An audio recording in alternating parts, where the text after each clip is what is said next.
then you can get a straight line drawn. Okay, here we go.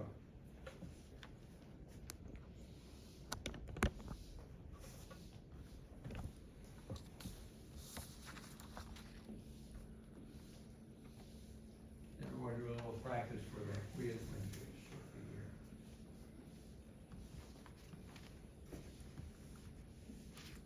here. Guys, part one, you ask and you name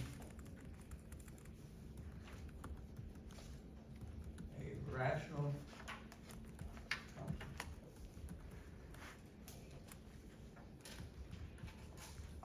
Inside the word rational, of course, I see this.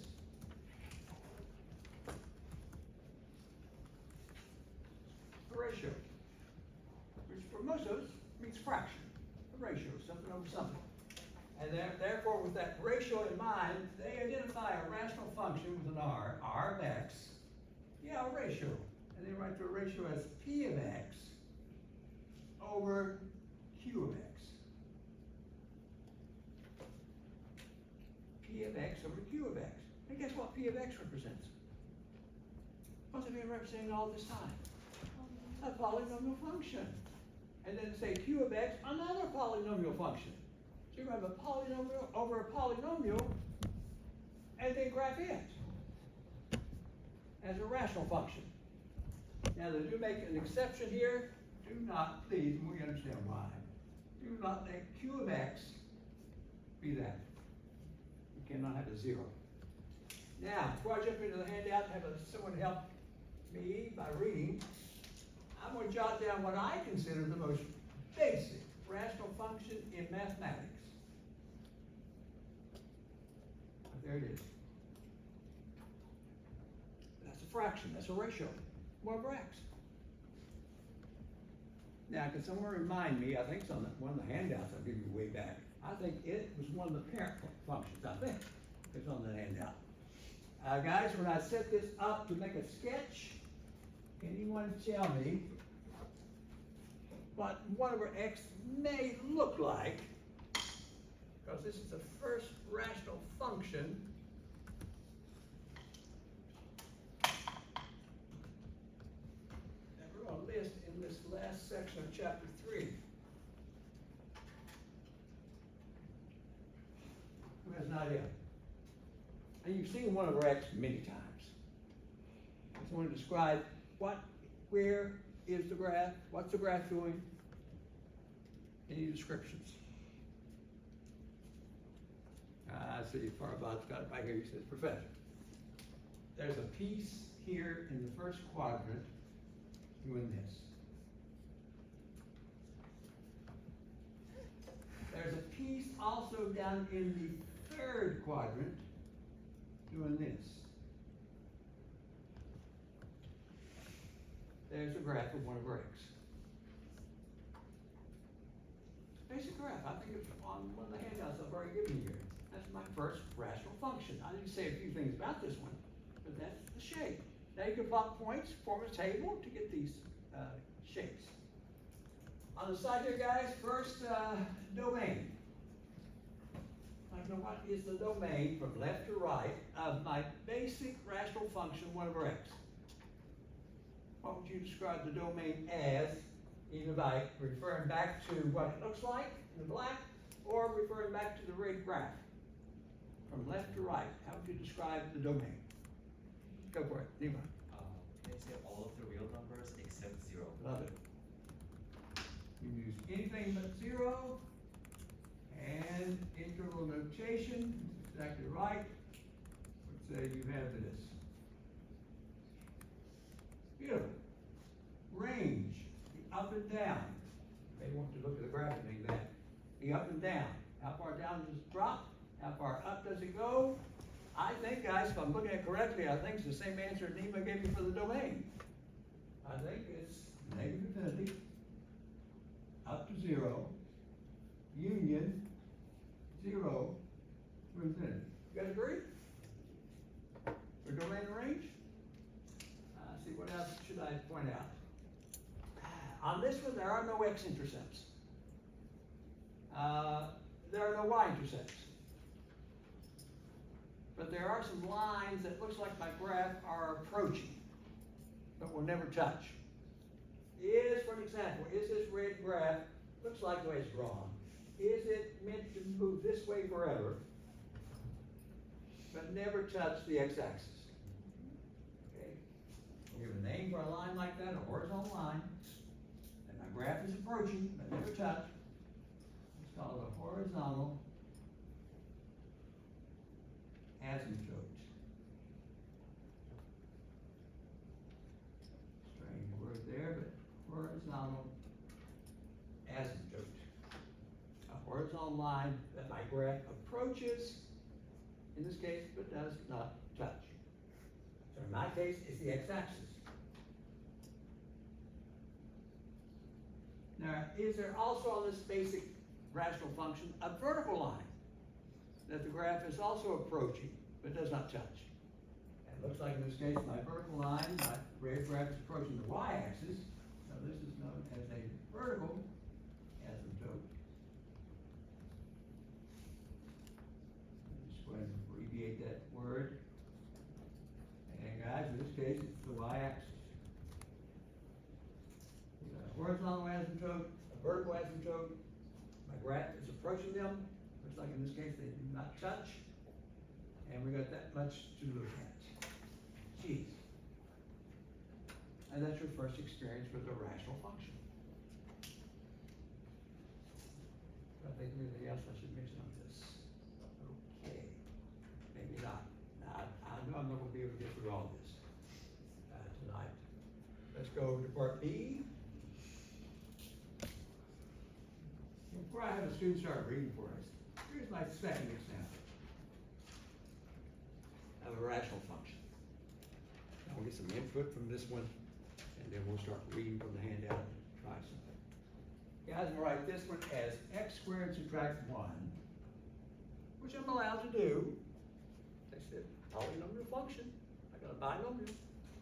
And place it over x plus 1. Which I can. Q of x is another polynomial function. So I got a polynomial over a polynomial. Let me give you a few seconds. Sketch it for me, please. And then I'll ask you what you got for the graph of this. It looks like it's a rational function.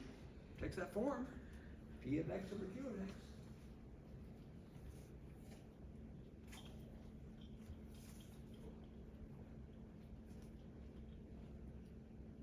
Give me a few seconds.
Now, I bet in this class, usually in classes of the past, I don't think I get the correct response as many times as I am going to in this class. I think someone hasn't. Does anyone think they know what that thing would graph into?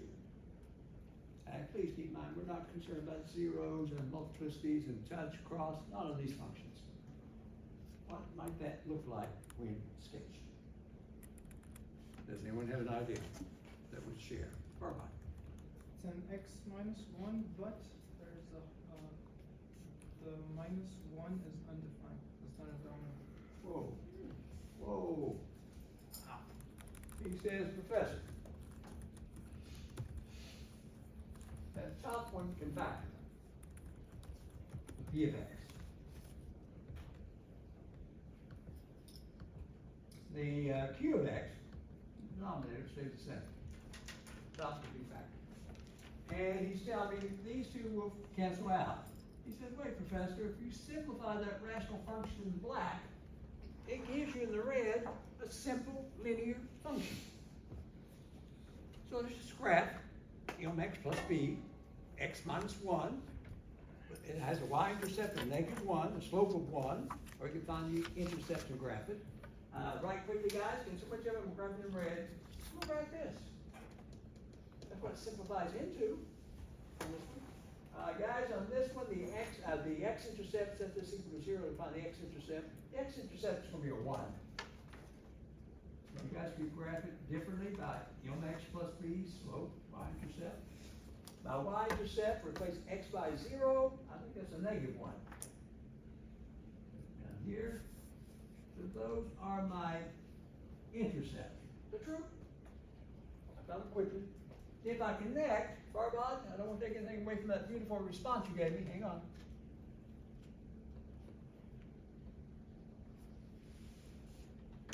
I would think, Professor, you simplified into x minus 1, and it looks like x-intercept 1, y-intercept -1, looks like it's a straight line. Is that true? Looks like graphing into a straight line after I simplify. But then I think he's telling me, Professor, Barbod, tell the class again, I want you to say, what did you tell me at the original? I cannot do what? The q of x cannot be 0. Thank you. In other words, he's saying, Professor, you cannot let x be a -1. That would force a 0 denominator. Guess what that tells me? In fact, I think he's going to tell me. X cannot be a -1 because that would force a 0 denominator. So this is the first one you've seen with me doing this. It is a straight line, but it's a straight line with a hole on it. A hole in it. Far about it. Tell the class where that hole is located. So we plug in -1. Okay, but -1 is the x. And if I put it in here, he says plug it in here, I think you get -2. -1 subtract 1, -2. He says, Professor, your red line is good, but when you reach this point right here, which is on the line, out -1 down 2, let me do that here, guys. -1 down 2. Is it right? It's right here. Stretch this down some. It falls right there. The graph continues. Let me mark this, guys, right here as -1 down 2. There's a hole in the graph. There's a hole on the graph. Now, if there's a hole on the graph, they use the word discontinuous. Your polynomial functions, all that work we've done, Michael, with polynomial functions, which we've left, did I ever graph a function like this, Michael? Did I ever graph a function that did this, and all of a sudden, I did this? Polynomial functions, you don't have to worry about that. Not for us right now in pre-calc. Rational functions can happen. You can have breaks on your graph. Polynomials are supposed to be nice and continuous, no breaks. On these, you can have breaks. So there's a hole on the graph there. Barbod, thank you. Straight line with a hole line, so strange things can happen on these. And how strange we're going to get today, we're going to get a little strange, but not too strange. I'll finish it up probably tomorrow, because I want you to practice with something that I brought in to get ready for that quiz on Wednesday. Who would like to read for me? Who would like to read? Gee. I love it when I ask the class, who would like to read? And everybody drops their head like, don't call on me, don't look at me, Professor. I used to do the same thing when the teachers would say, ask for help. I drop my head like, oh, no, don't do that.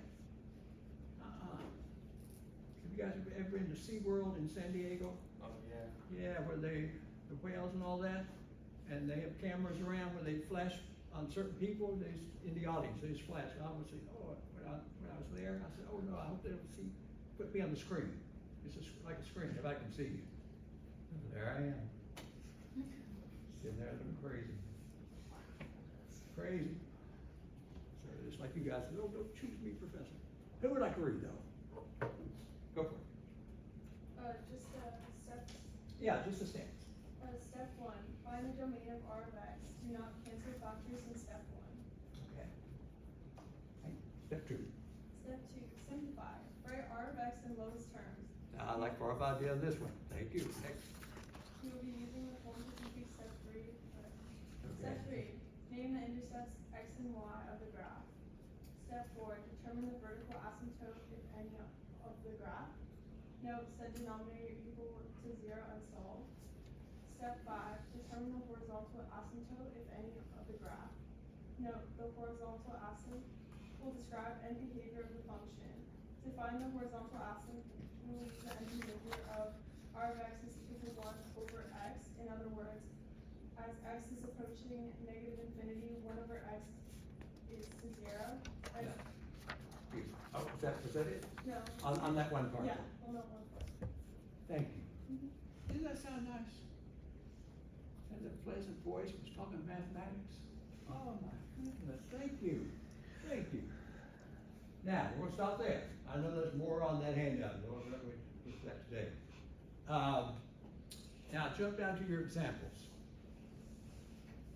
I'm looking at example number 1, way at the bottom of the page. It says sketch this rational function. And guys, again, I don't want to get too much into this,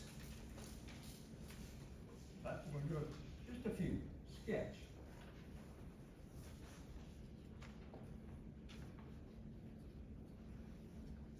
And if I look at the first one down there, find it here.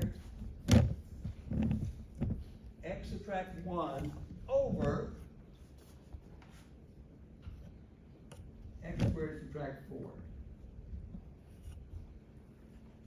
That's a ratio. That's a fraction. And they're saying, please sketch it. Don't worry about Descartes' rule. That's not on here. Those are gone. Okay, first, if you don't mind, would you go back and read, what am I supposed to do in step 1? Find the domain of R of X. Do not cancel factors in step 1. Okay. She says, Professor, what about the domain right now? Well, I do see on this particular one I could factor and make it look like this in no time. Guys, please tell me, just based on the blue there, what would you say the domain would be? How would you express the domain? And notice I didn't say interval notation. You can put it in interval notation if you wish. What would be a quick, efficient way to say the domain is? And I say, hand going up, yes. X can be equal to plus minus 2. Beautiful. Solonies, here there. That's partial credit. Step 2. Read step 2 for me again. Simplify. Write R of X in lowest terms. Hang on. We have it already, but I'll just repeat the answer.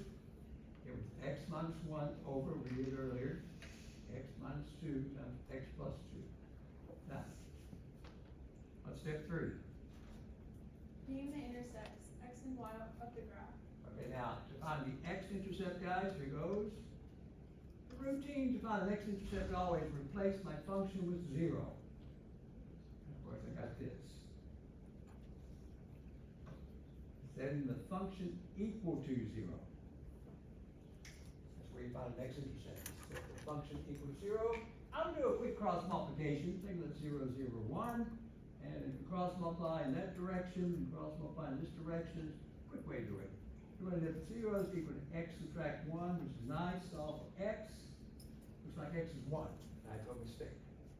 If it is, that's my x-intercept. Let me write that as 1, 0. She asked me also to find the y-intercept, and that, you go back to your function, r, and replace all those x's by 0. In this case, you'll find r of 0. Going back to my original, if you want to go back to the original, go for it, guys, or my simplified blue one, it's up to you. I'm going to go back to the black, it might be easier. And replace x by 0 in the black. you end up with positive 1/4. That's my y, I'm right like this, that's my y-intercept. So look at all the partial credits you have already. So I've got the x-intercept, I've got the y-intercept. Woo! What's the next step asking? Determine the vertical asymptote, if any, of the graph. Did I have on the handout how to find where they are? Set the denominator equal to 0 and solve. Set the denominator equal to 0 and solve. I'll do that. My denominator, these are vertical asymptotes. Again, let me just abbreviate this. So guys, when I take my denominator, I'm going to use a factor conversion. And she says, Professor, you said equal to 0. And solve it.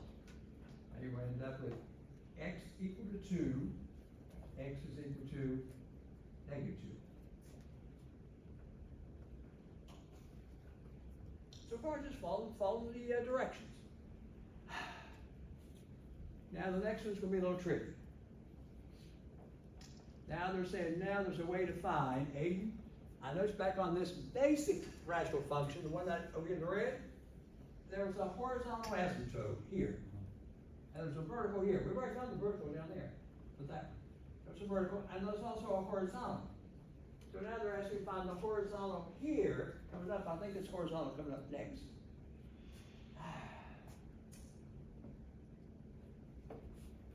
Hey, you're gonna help me out with this one.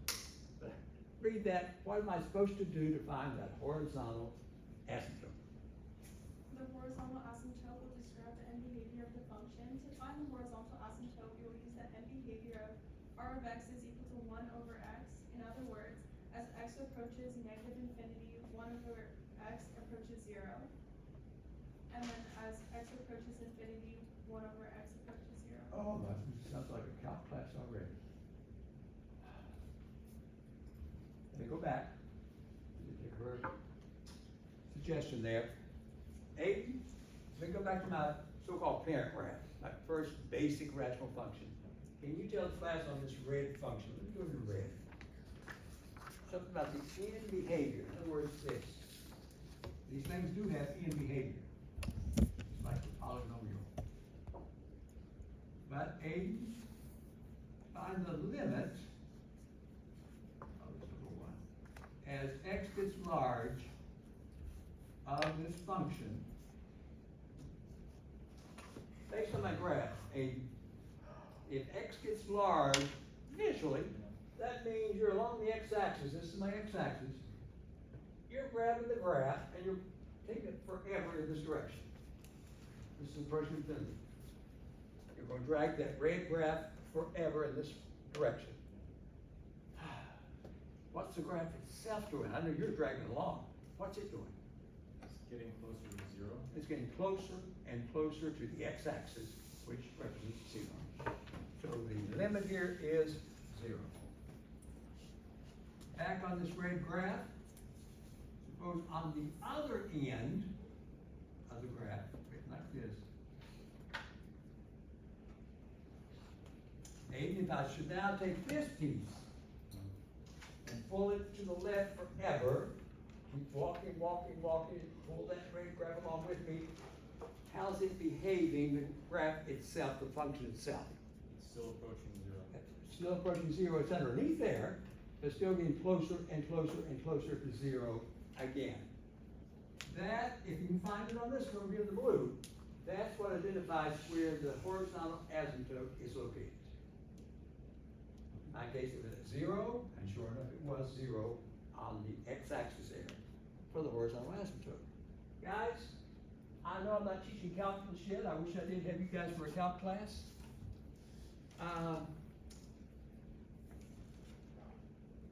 Does anyone think they know? Here's my function. Does anyone think they know where this, called the horizontal asymptote, might be located on this one, on the blue function? Who has an idea? Is it again the x-axis like it was for the red graph? Or is the horizontal asymptote maybe shifted up here? Or shifted down here? horizontal, horizontal. That can happen. So we have an idea of where it is on this one. And so I'm ready to graph it. You have an idea?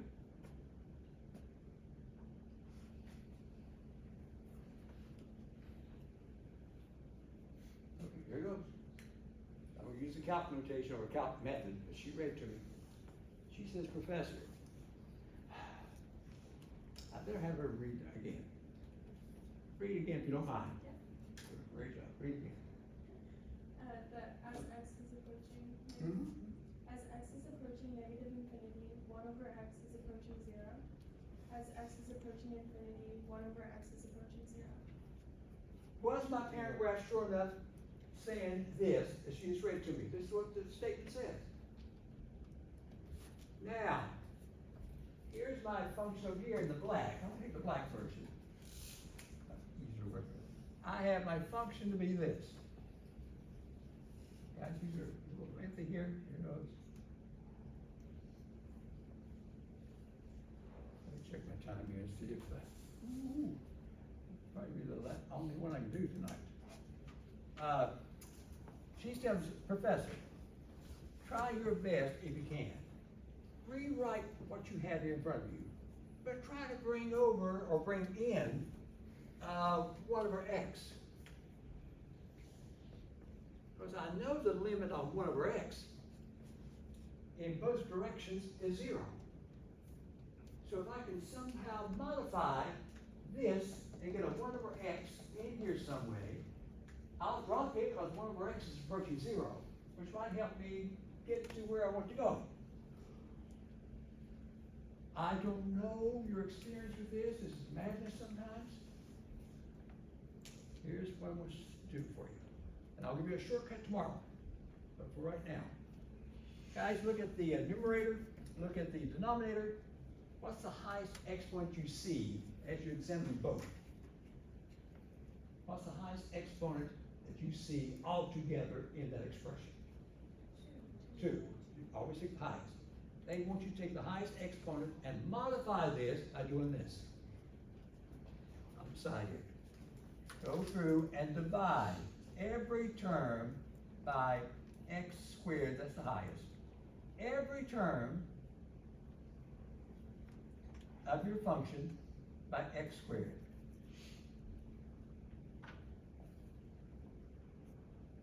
And this by x squared. Black markers right now. So guys, we're going to do that. So go through, choose your highest, which is x squared, and divide everything by x squared. Then simplify it. Well, x over x squared, my first term in this modification, could be written as 1 over x. Which takes me back to this one. I know what's going on here with 1 over x. Try to get a 1 over x in there as much as possible. The n term, the second term on top, 1 over x squared, could be, being clever, written like this. That's 1 over x squared. Try to bring 1 over x in as much as possible. Denominator, x squared over x squared is 1. Can't do much with that. Now, 4 over x squared. Can I modify it and try to get 1 over x in there? I can, being clever. I can rewrite 4 over x squared as this.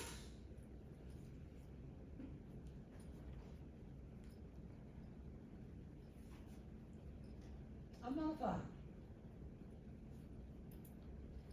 I divide through by the highest exponent you saw in the original. Now why do that? Because everywhere you see a 1 over x, I know the end behavior of 1 over x.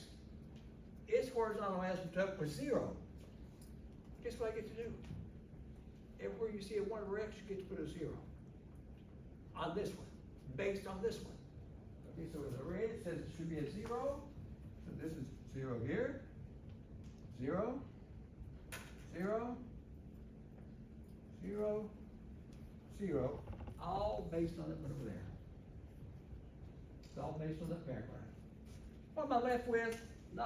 This one's not that exciting, because I think the top is merely 0, and I think I'm left with a 1 in my denominator. Is that true, guys? think everything else drops out to a 0. And you know this is what? Takes me right back to, even on this graph, takes me right back to 0 on this particular one here. My horizontal asymptote for this graph is also the x-axis. Based on this, it's y is equal to 0, whatever like that. So my horizontal asymptote right here. And we're going to do something else here a little differently. Horizontal asymptote is the same as it was for the parent graph, which is not necessarily true all the time. It is on this one. Woo! Now I have enough to sketch it. I think I have enough to sketch it.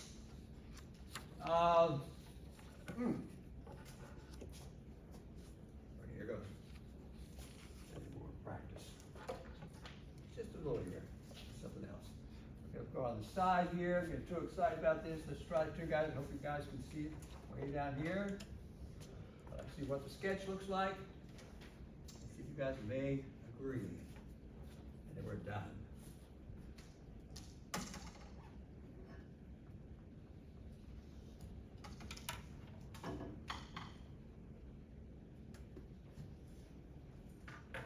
Grid here.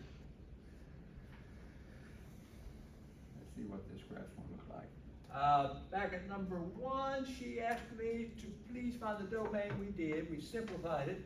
X-intercept, I found that in number 3. There's an x-intercept at 1. You can mark that. And there's a y-intercept at 1/4. One's a reference, guys, 1/4 right in here. Let me label that so I can see it. 1/4. So I have the x and y intercepts. That's done.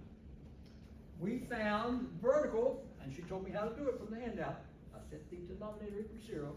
There's 2 of those. So there's one out at 2. You said, Professor, what's going to happen? I'm supposed to, and I should do this, draw a vertical line. Now I am going to break it. I broke it for a reason. There's a vertical asymptote, they call it, there at 2, and there's also one at -2 over here.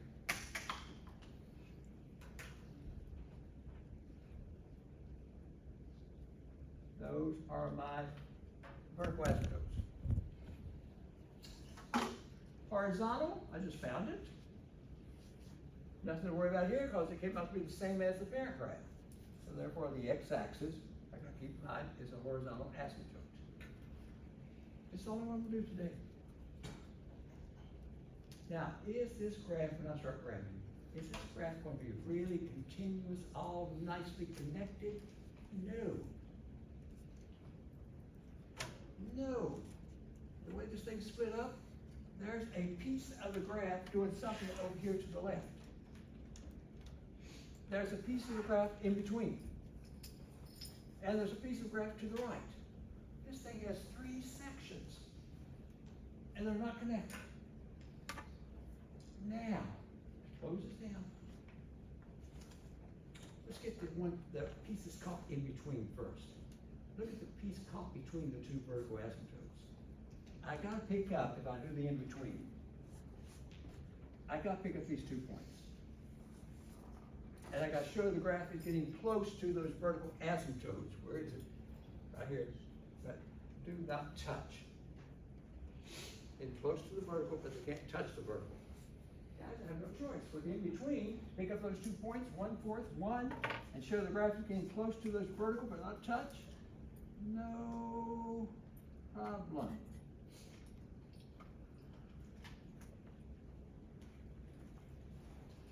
There's one piece. There's one piece of the graph. Now, let's see what's happening on the end. There's 2 more sections. What's happening on the left? I don't see any points out here plotted. You can plot points if you wish.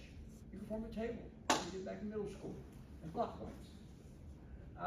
It may take a couple points here to plot. Guys, out to the left in this section here, I'm gonna try something. I would like let's try -3. Something out to the left of -2. And I'm gonna quickly take it back and plug it in, substituting right here, -3. If I substitute -3, please tell me what would I get? A -4, I think, over, I'll try -3. 9 subtract 4, 5, is it? So I now know out -3, which is out here, down 4/5 is on my graph. It's down here somewhere. -3 down 4/5. Is that enough now to see where the section of the graph is out there? Is that, I'll do this. You guys will agree. I should follow, not touch that horizontal asymptote. Or like that, I guess. And there's another piece of the graph. Michael got one more piece of the graph. It's all broken up, it's called discontinuous. It's out here to the right of 2. Something's happening out to the right of 2. I don't know yet. I'm gonna try a point. I'm gonna try 3. If I put a 3 in here, guys, we end up with 2 over 5, I think it is. So out 3 up 2/5. I'm gonna put 3 right here, guys. Out 3 up 2/5. That's definitely up here somewhere. Out 3 up 2/5. I have no choice now. The last piece of the graph to follow those asymptotes would have to look something like this.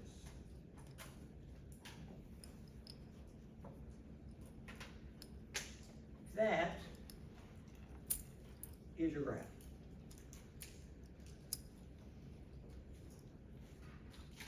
Now, let me ask you in closing, because we're going to close pretty soon. Gee, I was going to have you guys practice something here. Please, would you prefer polynomial functions to graph compared to these? Give me polynomial functions any day to connect. I'll do that. You give me one that's all chalked up like this one, about discontinuous, it's all chalked up. That's a rational function. That's more difficult to deal with. Okay, guys, I know. Whoa, summer class. I'm enjoying it. I'm enjoying it. They ask for instructors who are interested in teaching these short sessions, either winter or summer. My name's on the list first.